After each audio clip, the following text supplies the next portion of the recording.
Hey everyone, welcome to my show, My So-Called Fabulous. I'm Tiffany Blackman, and wow, we're in season 2, and it's so great to come to you. Eek! I am so excited about this guest today. Everyone just get ready, buckle up, because we have not only a learning experience here and an education piece, we have a fabulous woman here in the studio with me, wife, mother, grandmother, and the longest serving mayor of our Fort Worth. So everyone, meet the Honorable former Mayor, Betsy Price. Welcome to the show. Great to be here. And I always say, howdy, y'all. This is right. Cowtown, you know? That's right. That's right. Thank you so much for coming today, because I know you are about to get much busier. I caught you maybe at the right time. You did catch me at a great time. I did. Okay. So let's set the record, everyone. Fort Worth is about 200 years old. Is that right? Roughly. Roughly 200 years old. Okay. Out of all of the mayors, there's only been 3 now. All right. 3 women. Kay Granger during the 70s? 80s. 90s. 90s. Okay. 90s. Okay. Oh, you know, I was thinking about someone else. Cliff Overcash during the 70s. Cliff was 70s, yeah. Short stint. And then, of course, you, the longest serving, 10 plus years. And now we have Maddie. It's wonderful. I know. It's nice to see young women stepping up and doing this also. And she's in her 30s. She's 37. I mean, you know, to take on that role. It's a huge responsibility. Maddie was my chief of staff for 5 years, and she is smart as they come. Quick, smart. She has little children, and we talked about this before she filed to run. Could she do it? Because it's different from being chief of staff than it is being mayor. But I knew if anybody could do it, Maddie could. Wow. And she and David committed to do it, and I'm really proud of them. So, Betsy, when did you decide? I know you had a successful business for 17 plus years, you and your husband, and then you ran for county tax assessor, correct? In 2000. In 2000, because why? You know, I had run a business called Price Cornelius Title Service, and it wasn't land title. It was a niche business. I did title and licensing and property tax work for about 50 plus of the car dealers in town. And that office was terrible. And I kept saying to all my clients, you know, that office is so poorly run. We're losing money. It's tax dollars. The average wait time in the tax office was probably 38 minutes just for the average person walking in, and sometimes longer than that. For a dealer's work, it was hours, if not days, to get their stuff done. And I just kept saying, somebody needs to fix it. Right. And finally, a couple of my friends that were dealers said, well, why not you? If somebody needs to fix it, why not you? Whoops. And I went, whoops. And I said, look, you've always done a great job with this business. You've always been committed to the community. I mean, you've done PTA, you've done Sunday school, you've done Cub Scouts, Junior League, Junior Women's Club, a little bit of everything. And they said, you got the perfect background. You're committed to service, and that's about the service. And I went home and said, Tom, what do you think? And he said, why not? Wow. Really? And I thought, oh, wait, I was hoping you'd fight me a little bit. And my kids were, you know, a little bit bigger. I mean, they were one in high school, one in starting middle school, and one just out of college. Were you in your 40s? Was that? 50. 50s. Just turned 50 when I was elected. Okay. So your 50s. And, you know, I look at Maddie with the kid, with children and a career, obviously a huge career, attorney, how you have the time. And a lot of people I hear, I want to go into politics. And there was a phase of my life, actually right before I did this, I thought, you know what, maybe that's what I need to do. Maybe that's my calling. But I went another direction. But I do know that we have women and men that choose not to serve. And that's why. Yeah, we do. And because it's a demanding job. It's a demanding commitment to your community. It's demanding on your family.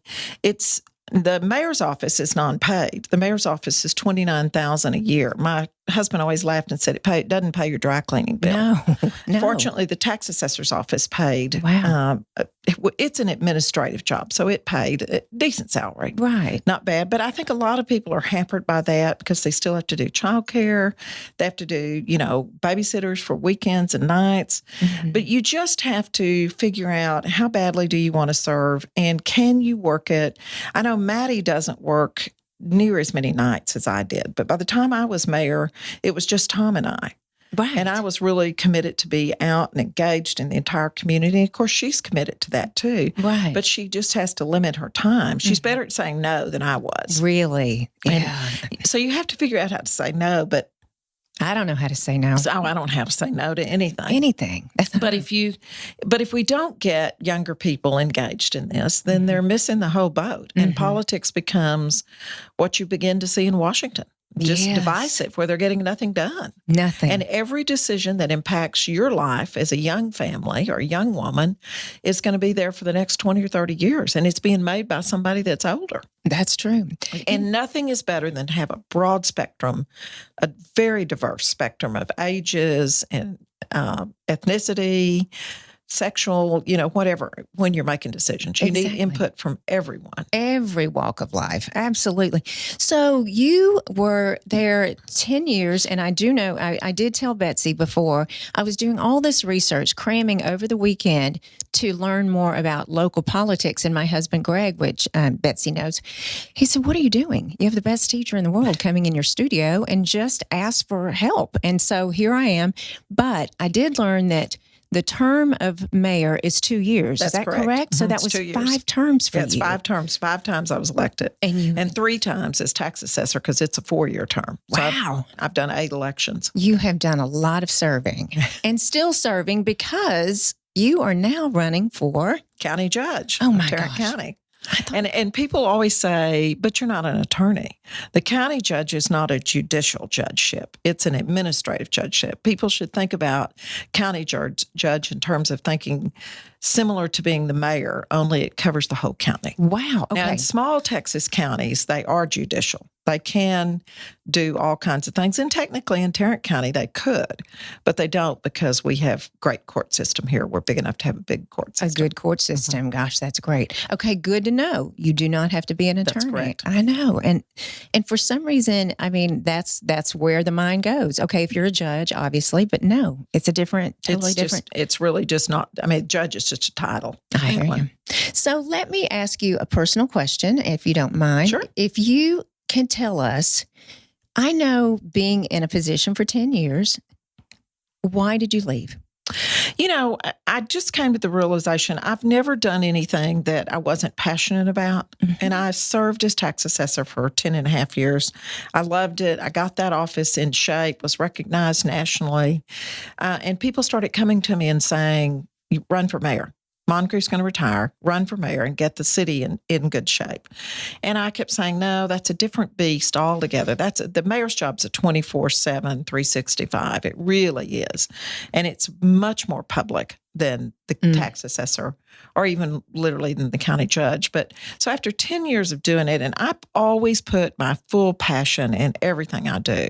I mean, I worked on average 12 to 14 hours a day, 6 days a week. And I tried to take Sundays off, but invariably we'd be at church at somebody's guest at one of the churches or something. Then Sunday afternoons were family time. Right. But it's just a lot. And I made the decision that I had come to the point where I thought that somebody else with fresh eyes needed to come in and look at it. And when things start to begin to irritate you a little bit, it's time to take a breather, or time to turn. You've done that, Tiffany, and turned your clock in a different direction. 100%. I wanted a chance to go home and spend some time with my grandchildren, and I've done that. I've now had a couple of 3 months kind of down. But then I really realized, somebody said, "I thought you were going to retire and go home and play with your grandkids and ride your bike." And I said, I did, but I came to the realization that I still had a passion for service. Right. And for me, it's a calling. I told, you remember Gilbert Davis from University Christian? Tiffany goes to church with us. And when I first ran for tax assessor, I went to see Gilbert Davis, and I said, "Gilbert, what do you think about this?" And he said, "I think there's a door open for you, and you're being called, and you need to step through it." And I felt the same way about this run for county judge. Even though it said I was going to retire, I thought, okay, there's still a calling here, and there's still a fire and passion for me to do this. And Gilbert Davis talks. And Gilbert speaks. And Bobby Cook. Remember Bobby Cook? Yes. Both of the two of them said the exact same thing to me. Did they really? Did anyone say, "You can't do this"? Oh, yeah. Did they? Early on, I went to see one of the premier political consultants here in town, who was the leading one. And he said, you can't do this. You've not been involved in politics. You don't have the name ID. You don't have the ID in the parties for people to know you. And I said, you just need to sit back and watch. We will do this. Don't say I can't do it. Never tell me you can't, or I'll just do it. Yes. And so after I won, I said, he came to see me and he said, I've never seen such a grassroots organization. You had carpool mothers at the polling places say, you got to come in and vote for Betsy. You had Cub Scout parents and mothers saying, we know Betsy, come vote for her. You had people from church saying it. Just every walk of life, all the volunteer groups that you'd been involved in were out working for you. He said there were people in the carpool line at McLean with vote for Betsy stickers on their car. And Pascal, and I was Pascal PTA president and on the management team there. And he just said, I rest my case when I said you couldn't do this, because clearly you did do this. Yes, yeah, he was wrong. Because and it's continue true. to win. It's true, you know. And for those of you listening that are interested in moving forward, I would suggest, I mean, I was president of the cheer. I was on the PTA. I was on all these things. Now I'm not running for politics. I have a podcast. Yeah. But get involved. Get involved. Volunteer, right? Right. One of the one of the hallmarks of my administration was community involvement, because you would be shocked at when you get to 7, 8, 10% of your voters electing the officials, you're not getting a good look at who people really want to serve. And you get a handful of people showing up every week at council or sending you emails and things. People just have to be engaged. Otherwise, you're going to get what someone else wants put out there for you. And I said, I have to be out in the community listening to people, because I want to hear from a broad spectrum. And people will talk to you and tell you all kinds of things, but you got to go where they are. And for example, your rolling town halls. Yeah. Oh, my goodness. I was actually at one of those. Oh, my goodness. It was so They're great. so fun. She's on her bike, literally rolling town hall. Explain that. That was so fun. The media laughed, and they used to, when I was first elected, they ran in the paper every week pictures of me in my spandex shorts and my tight, cycle tops. They just thought it was a hoot to see the mayor on a bike. But people will tell you, I'm a big cyclist anyway, and always have been. Avid cyclist. And people will tell you their real wants and desires for their community when you're not wearing a suit or you're not dressed up in high heels and intimidating them. If you've got on running clothes or walking clothes, they'll come right up to you and talk to you. They'll reach in their back pocket and produce a sweaty note in a 105-degree day and give it to you that's all about their streets and their sidewalks and their schools and what they want. And I just really found it a great way to engage people. And it was a great way to take people to communities they'd never seen. Absolutely. We rode all over this great city, from Hillwood down to the edge of Crowley through Stop 6 and Polly into Arlington, clear out to Walsh Ranch. And invariably people would go, I've never been in this neighborhood. I didn't know it existed. I'm sure. This is really cool. I know. And we took them to the Southwestern Baptist Seminary one day, and more people said, we didn't even know this was down here. That is something. Took them to Texas Wesleyan, and they were like, well, we kind of knew Wesleyan was here, but we didn't know what it looked like. And so it was really fun through the Kimball and all over. So, well, because everybody doesn't cycle, we did walking ones also. We did coffee with the mayor. We were just out and about a lot. That's so great. And okay, so Betsy is an avid cyclist. So when your son was little, I'd be thin, but I'm not. She's a hottie. Trust me. When your son was small, and I remember reading that you had logged 5,000 miles in his little buggy trailer, right? In his carrier. I mean, come on, y'all. Somebody said, when did you start cycling? I said, I've kind of always cycled. My brother is just 19 months older than me, and on our street, it was all boys and me. And they all rode their bikes, and I rode with them. And then we kind of quit. And then for our 1-month anniversary, Tom bought bicycles for both of us. And we rode a little. And then Catherine and Paul came along, our 2 older children, and we didn't ride much till they got big enough. Then we started riding with them. And then 7 years later, we had a swan song baby. We had Philip, who's 7 years younger than Paul and 10 years younger than Catherine. And so we were saying, what can we do with this baby that we can do with the older two kids. Wow. And so we just got a little burly trailer and popped him in it and rode with them. They quit, and I kept riding, Kept and going. I found my log, and I had taken him 5,000 miles in his trailer. Oh, my stars. Has anybody been 5,000 miles that's not on a plane or in a car? I mean, seriously, I've probably been 35,000 miles on bicycles at this point. Isn't that great? We've That been is all fabulous. over. Oh, my goodness. And are you a street bike or a trail bike? Or I'm a road bike. road bike. Yeah. Okay, gotcha. I have trail bike, but I prefer my road bike. Oh, I can imagine. And Tom's doing this? Tom does until recently he had knee surgery, and he's Oh. anxious to get back on his bike. He'll be Oh. back before long. He'll be back. Okay, I'm going to turn this to the difference between, because unfortunately, COVID is still amongst us. Unfortunately. And I Get do vaccinated. Yes. And I want you to explain to how we're controlling it. And during COVID, I had so many questions for you. And because Sharice Henry at Pacific Table, 50%. When you're talking federal, and help me out here, federal, state, and local, is that right? Okay. That's correct. Who decides where we go as the local level? Like, what decisions are made? Does the governor tell us this is what has to happen? Do you decide in the now Maddie decide? How does this work? It can go a wide variety of ways. Okay. But in a pandemic, which is an emergency, a health emergency management, the governor generally issues it. When we were all shut down the first time, the governor deferred to the mayors and the county judges and said, I will let, and that was before it got totally widespread statewide, I will let all of you, particularly because it was the big cities that were the hardest hit at that point, make the decision with the recommendation that you can't jeopardize your hospitals. The first and foremost that we had to keep in mind, remember, nobody knew anything about this. Nobody had been through a pandemic. Nobody knew anything about this virus, including the experts. They really knew nothing about it. And certainly the governor didn't, nor did we or the county judge. And so Glenn Whitley, who's our county judge in Tarrant County, who's retiring, said, let's get all the mayors around and talk about this and decide what we ought to do. And the larger cities in the state and counties had already made the decision that they were going to shut down 100%.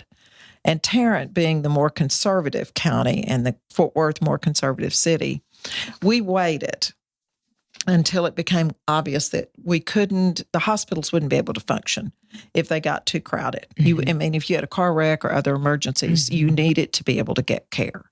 So we had, and not knowing never having been through this, not knowing what was going to happen, the recommendations from the experts was to shut down because PPE, remember now they're plentiful, but remember there were not enough masks. No. There were not enough gowns. There was not enough hand sanitizer to do it. So the order was made from the county judge to shut down. And then that ultimately followed with being lifted to 50%, 75% and all. And we followed with a directive from the city of Fort Worth, largely because Fort Worth is in 4 different counties. And you do not want a city that's half of it, a quarter of it's doing something different from the rest of it. Right. So because Tarrant County is the largest piece of Fort Worth, we had to issue our own directive to get Parker, Wise, and Johnson and Denton in with us in line. It was probably one of the hardest calls I've ever done. It was very hard for Glenn too, Whitley as county judge, the other mayors too. But we didn't have vaccines. We didn't have adequate PPE. We didn't have monoclonal antibodies to treat this. All we knew was when you were exposed, you had to quarantine. And we had to keep our hospitals open.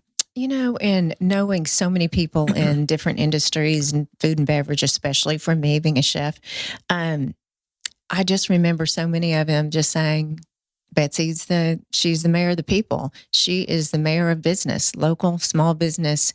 And they knew you were doing the right thing. They trusted you. Yeah, they did. And I was very fortunate because we are about the people and we have been about business. I've always believed government isn't here to run your life. Government is here to assist with the things that you need to assist business in making your life better. And we met early on because the restaurants, service industry, we knew they would be the hardest hit. And we met early on before we ever made the decision with the independent restaurateurs and any restaurateur that wanted to come. John Bonnell helped us organize it. Right. And just told them what we thought was going to have to happen and got their input. And without exception, they were very supportive of it. They had staff sick. They didn't want the liability of jeopardizing people. They quickly pivoted and came up with curbside delivery, which has just been a blessing for everyone. I've been shocked. And then when CARES dollars came down from the feds, the CARES dollars, we put more money. My goal for that was that we would get that money back in the hands of small business. Right. Not for city, not for our budget, not for, we clearly had to use it for overtime for police and fire who are doing the testing and the vaccines now and things. But we wanted the bulk of it to go back to small business. Right. We put 34% of the dollars we received into the hands of small businesses quickly. The next largest city in the nation only put 18% of their dollars into small business. Really? That's phenomenal amount. And we did it quickly. I'd like for it to have gone even quicker than it did, but we were able to get it in their hands as quick as we could. Thank goodness. What do you think about what's going on with a shortage of workers right now? It seems to be just from my different friends I know in my business having a difficult time. We were talking about that yesterday. I haven't been in a business for 4 or 5 months where they didn't have hiring signs up. Everybody's looking for help. I know. There are just an awful lot of people that haven't returned to work. Maybe now that children are mostly back in school, in classrooms, that will help. A lot of the federal dollars that came down, there was so much money coming into people's hands that for many of these service people, it really did. They can make more money staying home. But now that's not the case necessarily. I think a lot of them have found other jobs. I understand Amazon has hired a huge number of people that were in the service industry because COVID disrupted everything and changed the way we shop and the way we do business. And so all the delivery services need more. I think it'll settle back down. I hope it will because it's really hard right now. So tough. I went through Starbucks this morning to get some tea. I'm not a coffee drinker. I'm that odd person that just drinks tea.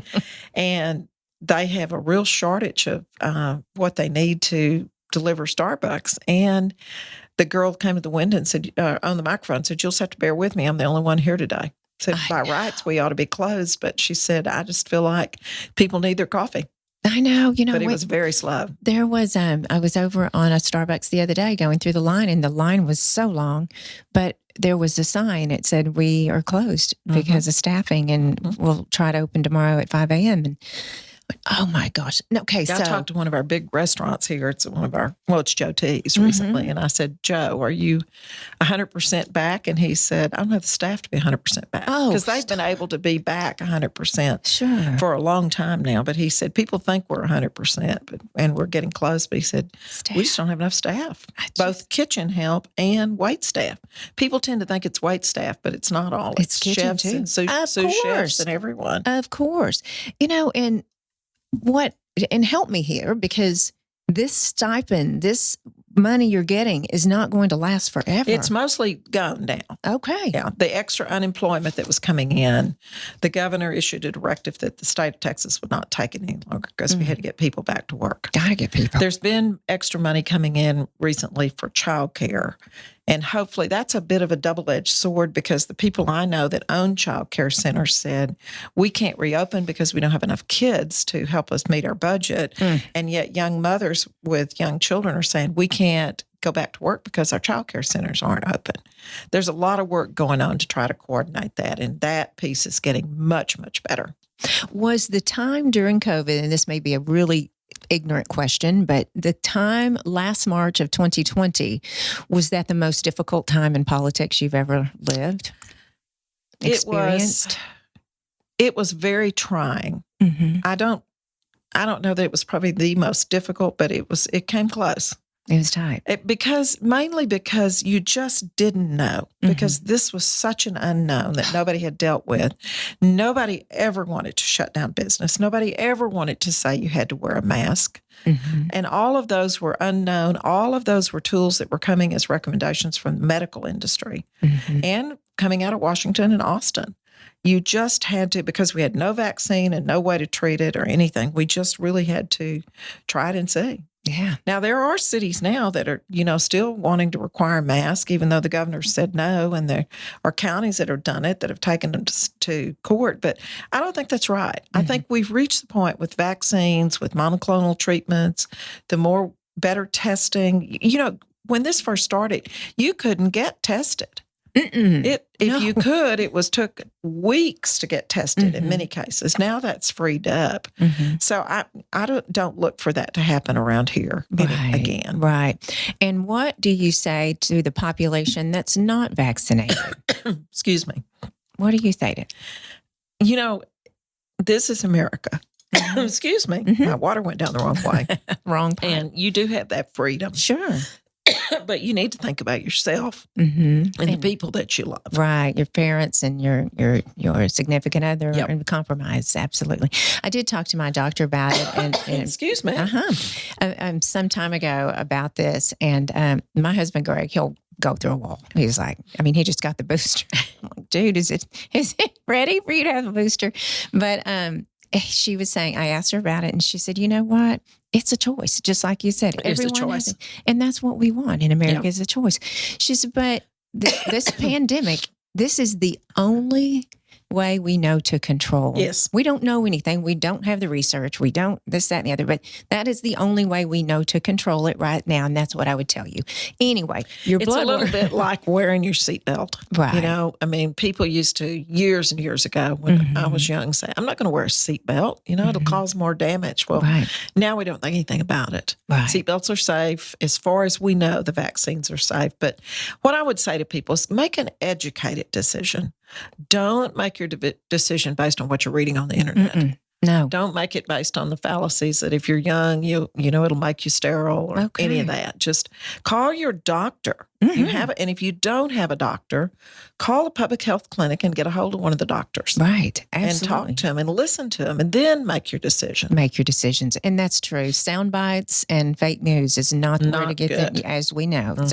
So, Betsy, have you ever, because I wonder if I could be mayor, because my feelings get hurt so quickly. I wear my feelings on my shoulder. Yesterday, I had posted something about my laundry detergent, and they said the color of my pajamas was off, and I got upset. So has that ever happened to you? And did you just grow a thick skin very quickly, or? I don't know that you have to be thick-skinned. You never really want to be truly thick-skinned. You want to be sensitive to what people are saying, but you learn to know that there are people who support you and love you and agree with you. Then there are people who are criticizing you. It doesn't matter especially if you're on the internet or on shows like this or anything, there's always going to be somebody that doesn't agree. The trolls are out there and they're alive and well. And most of the time, I just don't read that stuff. That's great. Clearly, occasionally you get something like that and you go, yeah, that's probably not a very nice thing to say. But you just learned that to accept it and to move on. And some of the criticisms that you get, you have to stop and think, yeah, did I make the right decision here? But I've always been a firm believer that God gave you 2 ears and 1 mouth for a reason. You should listen twice as much as you talk. And then make your decisions from there. I love that. That is a good one. And I don't make my decisions lightly, and I don't go back on my decisions unless I've really been educated that they weren't right. Absolutely. 1,000%. So could you give us just a few minutes to help my followers that the demographics are 18 to about 42, 44. We have older and younger, but they are wanting education from my show. So can you tell us the difference between federal, state, and local in less than 5 minutes? But because you said when you walked in here, how important it is for me to understand local politics, right? Right. Local politics are the closest thing to your life of any politics. You can think about the feds are making big decisions that impact your overall security. potentially how the economy flows, long interstate roads, major policy decisions and funding them. The state is similar. They impact policy, but it's at your local level, whether it's school board, water district, the city, or the county, that is impacting. When you call 911, does a police officer come? When you get up in the morning to brush your teeth and turn the tap on, is there clean water? Are there good teachers in your children's school? Those are all local decisions. Do you have roads to drive on? Do you have sidewalks? Do you have potholes that are filled? Is your community safe and an inviting place to be? And are good jobs coming to your area or staying in your area? That's local politics. The feds don't do economic development. The state doesn't do economic development, but we do at the local level. And it's critical that people know that. And when I was first elected mayor, we looked at the voting percentages, and they were very low, about 8 or 9% turnout to vote in municipal races. They turn out at the federal level because there's so much press about it. Of course. They turn out a little more at the state level because there's a lot. But people just get busy and go, I love my city. My city's fine. They're doing great. They're doing great. I have water. Yeah, I have water. Policeman comes, fireman comes, Wow. Code shows up. My streets are okay. Mm-hmm. But they don't realize that you could jeopardize that by putting the wrong people in charge. Mm-hmm. And when I was elected, we looked at the demographics in that voting. Your group will appreciate this. Less than 1% of the voters were under the age of 40. Oh, my goodness. And I was totally blown away. And I thought, we got to change this. Mm-hmm. And the first 6 months I was in office, we started a group called Steer Fort Worth.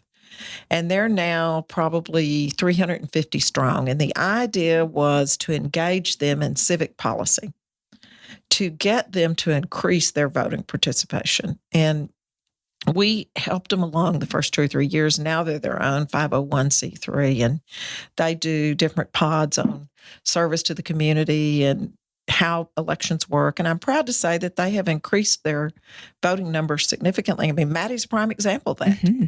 And several of them, Maddie's own council, Michael Crane was in Steer Fort Worth, he's own council.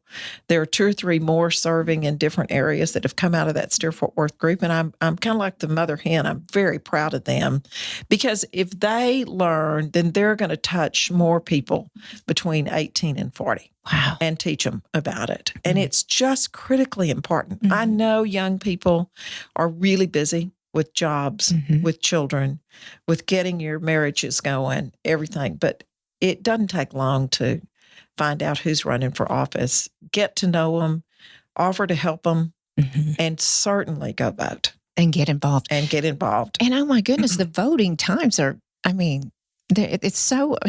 There's all this talk about election integrity, and our elections are safe. I do believe that here. I don't dispute there's issues in some areas possibly, but I feel good about ours. But this whole thing about disenfranchising voters, if you go through that bill that was passed, you can still vote. It's amazing the number of hours. You can vote early voting for 2 weeks or better. You can vote 6 hours on Sunday, 7 hours on Sunday. Right. The goal with Sunday is to not have you voting and skipping church, but allow you to maybe have your morning and get to church and then vote. I just don't feel like any of that is disenfranchising voters. I think if you really get into what that bill does, you'll realize that it doesn't, that it just makes it even easier to vote. But it helps guarantee voter integrity and election integrity.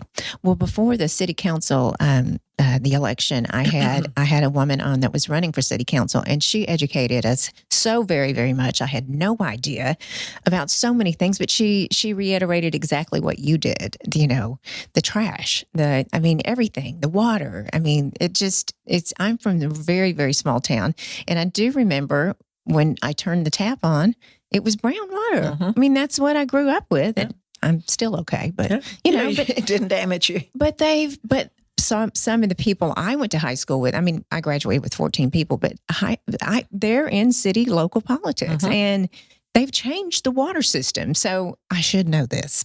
But in small towns, people are always more engaged in their government than they are in large cities, because I do think in large cities people get a little detached from it, which is why I talked about earlier how often we were out in the community all the time. I thought it was critically important to reach people that had no idea who you were. Mhm. I mean, I read to elementary kids 2 times a month religiously. And I would run into people who would say, "You came and read to my child's classroom. That made the biggest impact in the world." I was at the grocery store the other day, and this young man was checking, and he said, "Mary, you don't remember me, I'm sure, but you read to my 3rd grade class, and I just graduated from high school this year." And he said, What? "What you said made the biggest impact on me, and I know all my elected officials now." Oh, my goodness. And I just thought we all of us who are serving owe the duty to our citizens to get out and connect with them. But all of our citizens owe it to their elected officials to let them know what they're thinking too. There's no reason not to connect with them now.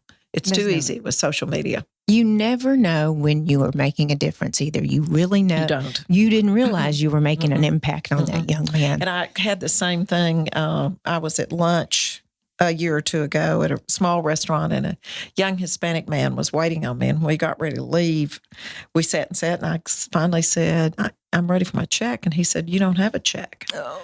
And I said, "Why would I not have a check?" And he said, "I'm going to buy your lunch today." I said, "You do not have to buy my lunch. Why would you buy my lunch?" And he said, my son was a 2nd grader, and we could not get him interested in school, let alone interested in reading.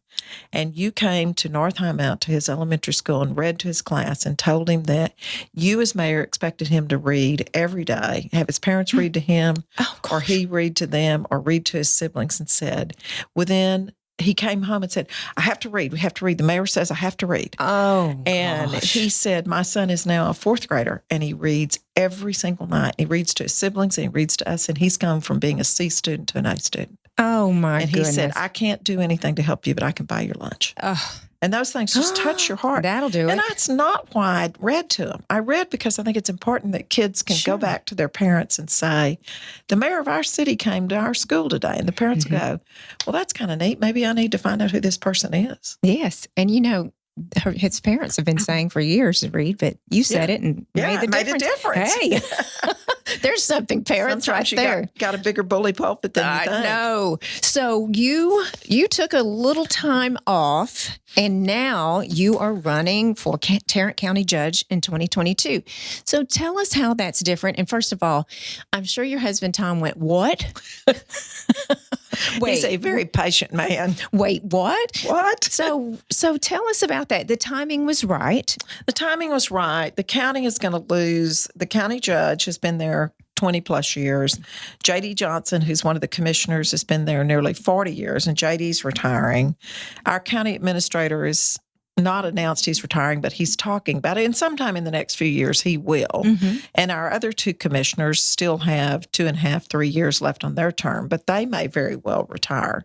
And I looked around and I thought, I mentioned earlier, I just still had the fire. I just felt like this was a calling and that I was being called to serve again. But I looked around and thought, somebody with some experience has to step up and run for this office. Plus, for all the women listening, we've never had a female judge in Tarrant County as head of the court. Not yet, people. Court. Not yet. We're going to. Yes, we are. But we haven't had. I just thought that this was a great thing. I mean, I loved county government when I was there as tax assessor. I think county government is the infrastructure that supports local government and really makes things run. And it's run by a series of elected officials as opposed to city council sets policy and city manager runs the day-to-day operations. At the county, most of the major areas are run by an elected official, and the court kind of pulls that together and does the budget and the funding and runs public health and others. And I felt like there's a lot of room for improvement in public health, and coming out of this pandemic, there's a lot of things can be done. There's a lot of work to be done with JPS, and they're making great strides. They have a huge bond election. County's going to do a bond election in November that'll be transportation, working with all the cities. And this is a huge growing region. And I love the regional work. So I just felt like I was called to come back. It was time. It was time. Timing is everything. And my husband said, I'm perfectly fine with you doing this. Oh my gosh, don't you love that? Yeah. Greg does that There's to a reason me. I've kept him all these years. Over 40 years. Yeah. Oh my goodness.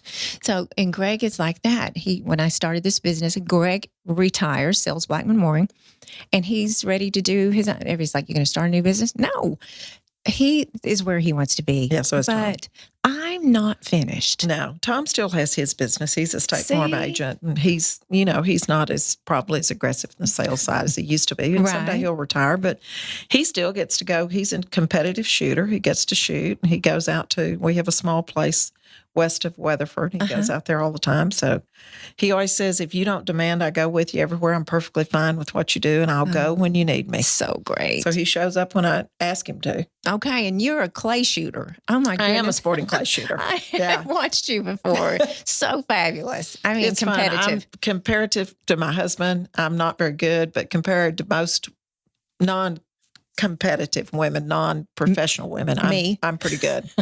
I won the Builders Sporting Clay Women's Division just recently. Won a new shotgun. Stars. Oh my goodness. Which is pretty cool. That is pretty cool. I love that. Love that.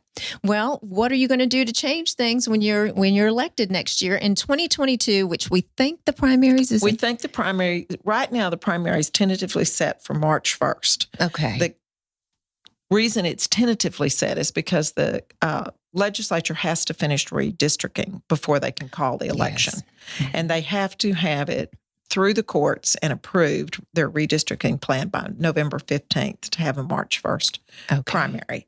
If they don't have it done by then, they'll move it back into probably April and May. Right. And then the general will be the following. General won't change. The general's November. That's a federal election date. I just think there's a lot of space for engagement at the county. There's a lot of room for improvement. I mean, I've got a proven track record of reducing taxes. We reduced the tax rate at the city, 12 cents, still delivering service. I know if your value goes up, your bill continues to go up, but not as much as it would have if we hadn't reduced the rate. Gotcha. I know the county's rate's fairly low anyway, but you always want to go. My 20 years of public service has been about keeping cities safe, keeping the county safe, making it more efficient, friendly user, great economic development, and all of those things will continue. And I've always been a bit of the fix-it person. We fixed the tax office when, I mentioned that we went from 38-minute wait when I took office down to when I left office, the average wait time was 7 minutes. No way. And we had reduced the staff and added 200,000 additional accounts and reduced the budget. We've done the same thing at the city. We've improved service. We've improved efficiency. We lowered the tax rate. We kept our budget low. This county can do the same thing. And they can come forward and be the leaders in innovation and service to the citizens. Wow. Interesting. And you're going to do it. I am. I know you're going to do it. Thank you, Tiffany. Well, you know what? I want to tell you all how we met. So my in-laws, and we go to University Christian Church right at TCU. And I met Betsy and her family many, many years ago. And she can tell you how at Christmas, we would always sit in front of the Price family. Yeah, we always went to Christmas Eve service and the Sunday running up to Christmas and after for Boar's Head, our big Yule log festival. Yes. And the Blackmans would all sit in the pew across right in front of us, and the Prices all sat right behind them. And through the years, we just watched, marriages happen and children come in. And it was the same thing for y'all watching the Prices. So it is. We've been doing this a long time. And we are, still members and hoping to get back in there. Hoping to get back in church. But they're hanging in there. They're doing such a great job over there. Yes, indeed they are. So. I'm so proud of our faith-based community and the way they adapted to this. Absolutely, because it's been tough. And none of our churches became super spreaders, which was a very real possibility early on. I know. And the populations of church, it's just tough. It's tough, especially. But they've all been good about, educating we could send messages. I had a faith-based cabinet that was made up of different ministers and rabbis and various people, and they were really good at helping us spread the message during COVID. We couldn't have had the impact in this community that we had. That is so great. Just having all walks of life. Absolutely, to be involved. Because we don't know, about all walks of life. And most people are touched at some point with a faith-based connection. And oftentimes they're not engaged, as you said, with government. So you have to reach back out and let them help you with that engagement. Absolutely. And your staff is incredible. They're pretty darn good. I know.